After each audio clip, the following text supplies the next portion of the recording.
Assalamualaikum warahmatullahi wabarakatuh. Izin perkenalkan diri, nama saya Mita Duyani dengan NIM 44431900012 dari kelas 3B Multiperikanan Fakultas Pertanian Universitas Sultan Ageng Tirtayasa.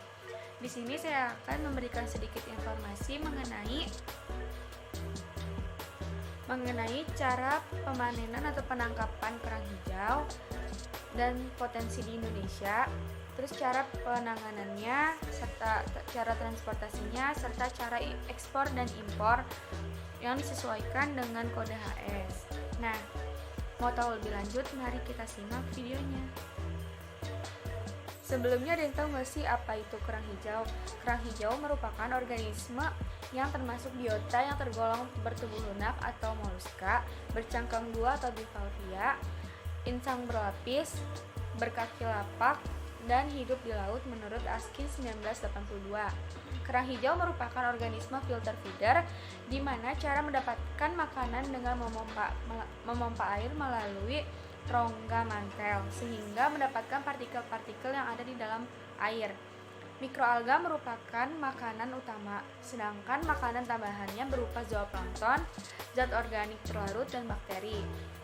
Nah, manfaat dari kerang hijau ini, cangkangnya dimanfaatkan sebagai perhiasan, juga bisa sebagai bahan kerajinan tangan, serta dagingnya itu dimakan sebagai sumber protein. Menurut Ketut Dian tahun 2008. Pada dasarnya, kerang memiliki sistem peredaran darah terbuka atau yang kita kenal sebagai sistem peredaran darah lacunar, di mana darah mengalir di bawah tekanan rendah karena jatuh di rongga tubuh dan tidak hanya beredar di dalam pembuluh darah. Jantungnya juga terdiri atas sebuah bilik dan dua serambi. Respirasinya dengan cara menggunakan insang. Langsung aja kita ke penangkapan kerang hijau. Sebelumnya kita tahu nggak bagaimana cara menangkap kerang hijau? Nah, cara menangkap kerang sebaiknya dilakukan pada awal musim dan akhir kemarau. Hal ini disebabkan karena pada musim tersebut keadaan gelombang laut tidak terlalu deras, sehingga kerang-kerang biasanya berpindah tempat ke pinggir pantai untuk mengadakan proses perkawinan. Tahap yang pertama yang sebaiknya dilakukan yaitu membuat sebuah galah yang dimana ujungnya di sebuah jaring yang ditopang oleh cincin besi berdiameter 30 cm menyerupai ring basket. Tahap keduanya yaitu carilah kerang di kedalaman 30-100 cm dengan cara menekan ujung galah yang telah diberi jaring ke dalam pasir pantai. Lakukan cara ini di dalam jarak 10 meter. Selain itu, di sini terdapat 4 cara, yaitu surit atau garit, yaitu alat tangkap aktif menyapu dasar perairan secara melingkar. Jika perahu bergerak ke arah kiri, maka alat yang di bagian kanan yang terlebih dahulu diturunkan. Begitupun sebaliknya. Kedua, yaitu ada seser dengan alat tangkap aktif menyapu dasar perairan secara lurus. Yang ketiga ada hand packing, menyusuri daerah pantai pada saat surut dengan berjalan kaki atau menggunakan papan. Papan ini berfungsi untuk memudahkan berjalan di pantai yang berpasir lumpur, menggunakan alat bantu pacul, arit, atau tongkat untuk membongkar pasir lumpurnya. Dan yang terakhir ada hand packing plus kompresor, dengan cara menyelam sambil meraba-raba dasar perairan, menggunakan tangan, menggunakan alat selam sederhana seperti masker, sarung tangan, sepatu karet, pemberat, dan penutup kepala, serta alat bantu pernafasan. Alat bantu pernafasan menggunakannya kompresor. Selain itu, kita langsung aja cara penanganan kerang. Cara penanganan kerang, ada penerimaan kerang. Kerang yang diterima dari nelayan harus dalam kondisi hidup dan memilih cangkang yang lengkap dan berasal dari perairan yang tidak tercemar. Yaitu ada penyortiran kerang berdasarkan jenisnya. Lakukan penyortiran kerang berdasarkan jenisnya, lalu catat kerang-kerang yang diterima. Kemudian penimbangan ke-1 dengan cara lakukan menimbang untuk mengetahui berat kerang yang diterima dengan menggunakan timbangan, lalu catat hasil timbangannya. Terus ada pencucian 1 dengan cara masukkan kerang ke dalam keranjang, celupkan pada bak pencucian yang telah berisi air tawar bersih sambil diaduk perlahan dan digoyang-goyang agar lumpurnya hanyut. Yang ketiga ada setelah dicuci, kering ditiriskan. Kemudian air cucian harus diganti apabila sudah terlihat kotor dan keruh. Nah, setelah pencucian, kita ke perebusan. Siapkan bak perebusan dan isi air dengan air tawar yang bersih.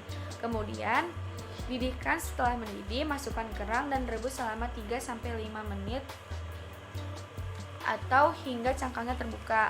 Kemudian jangan merebus kerang terlalu lama karena menyebabkan kehilangan jumlah air yang berlebihan. Ya, terus air sisa rebusan dapat digunakan untuk merebus kembali. Setelah merebus 3 kali, air rebusan harus dibuang dan diganti karena itu sudah kotor. Setelah perebusan, kita ke pengupasan. Dengan cara daging dipisahkan dengan cara mencongkel cangkang kerang dengan pisau kecil yang bersih dan anti karat. Yang kedua, daging yang telah dipisahkan dari cangkang disimpan pada tempat yang telah disediakan dan diberi es. Pemberian es ini berguna untuk menghambat pertumbuhan bakteri pada daging kerang yang telah dikupas. Kemudian, pisau yang digunakan harus terbuat dari bahan yang anti karat. Kemudian kita ke penimbangan 2 dengan cara daging kerang yang telah dikupas kemudian dikumpulkan dan ditimbang, lalu catat hasil timbangannya. Pencucian kedua, daging kerang yang telah dikupas kemudian dicuci menggunakan air dingin. Tempatkan daging kerang dalam keranjang, kemudian celupkan dalam air dingin dan diaduk sambil digoyang-goyang agar kotorannya lepas dan hanyut. Daging kerang kemudian ditiriskan. Setelah ditiriskan, air cucian segera diganti apabila sudah terlihat kotor dan keruh. Terus setelah pencucian kedua, kita ke pengecekan akhir dengan cara daging kerang dipisahkan berdasarkan kualitas meliputi warna, bau, tekstur dan tekstur daging. Kemudian daging kerang yang dihasilkan keberadaan diperiksa untuk melihat benda asing seperti logam, kerikil, dan kayu. Apabila terdapat daging kerang yang tidak memenuhi standar, maka produk tersebut harus dipisahkan. Proses ini dilakukan dengan sangat teliti. Setelah proses akhir, kita ke penimbangan akhir. Penimbangan akhir dengan cara daging kerang yang telah memenuhi kriteria standar kemudian ditimbang sesuai dengan permintaan pasar. Penimbangan harus disertakan ekstra berat 2% untuk mencegah penyusutan berat selama pembekuan dan penyimpanan. Kemudian setelah penimbangan akhir, kita ke penyimpanan. Daging kerang yang telah dicuci ditiriskan hingga penimbangan akhir segera disimpan dalam kotak penyimpanan yang telah berisi es curah dengan perbandingan daging kerang dan es 2:1. Susun berselang-seling antara es dan daging kerang pada box penyimpanan. Pada lapisan bawah dan paling atas harus tertutupi es. Dan yang terakhir ada box penyimpanan harus dalam keadaan tertutup untuk menghindari es yang mencair dengan cepat dan mencegah kontaminasi. Nah, setelah cara penanganan, di sini juga ada cara transportasinya. Bagaimana cara transportasi kerang hijau? Mari kita simak videonya. Nah, pertama-tama kan ada kerang hijau. Kerang hijau dibagi menjadi 2 transportasi.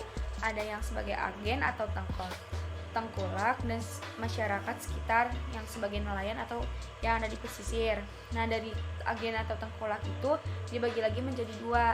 Ada pabrik dan konsumen dari luar kota. Setelah kita ke penanganan ikan, selanjutnya kita ke cara transportasi dari kerang diambil sampai pada pembeli. Nah, pertama kerang hijau, terus ada agen atau tengkulak, dan ada masyarakat sekitar pesisir. Nah, dari agen tengkulak itu dibagi lagi menjadi 2, ada pabrik atau perusahaan dan ada konsumen dari luar kota, kayak misalkan di pasar gitu. Nah, setelah dari cara transportasi, selanjutnya kita ke cara ekspor impor. Nah, untuk kerang yang masih hidup, persyaratannya itu 1. Dilengkapi dengan sertifikat kesehatan apabila dipersyaratkan oleh negara tujuan. 2. Melalui tempat-tempat pengeluaran yang telah ditetapkan. 3. Dilaporkan dan diserahkan kepada petugas karantina di tempat pemasukan sebagaimana dimaksud dalam huruf B untuk keperluan tindakan karantina. Yang keempat, dilengkapi izin atau rekomendasi SAT LN dari Direktorat Jenderal PHKA Kementerian Kehutanan bagi ikan yang dikategorikan dilindungi atau dibatasi sesuai Appendix CITES. Selanjutnya, ikan non-hidup atau segar atau beku dilengkapi dengan sertifikat kesehatan apabila dipersyaratkan oleh negara tujuan melalui tempat-tempat pemasukan yang telah ditetapkan. Kemudian dilaporkan dan diserahkan kepada petugas karantina di tempat pemasukan sebagaimana yang dimaksud dalam huruf B untuk keperluan tindakan karantina. Nah, untuk kode HS sendiri, kerang hidup memiliki kode HS 0307.71.10. Kerang segar atau dingin memiliki kode HS 0307.72.20. Kerang beku memiliki kode HS 0307.72.00. Untuk kerang yang dikeringkan, diasinkan atau di dalam air garam memiliki kode HS 0307.79.30. Sedangkan kerang yang diasapi memiliki kode HS 03.07.79.40. Mungkin cukup sekian dari saya. Mohon maaf atas kekurangannya. Wabillahi taufiq wal hidayah. Wassalamualaikum warahmatullahi wabarakatuh.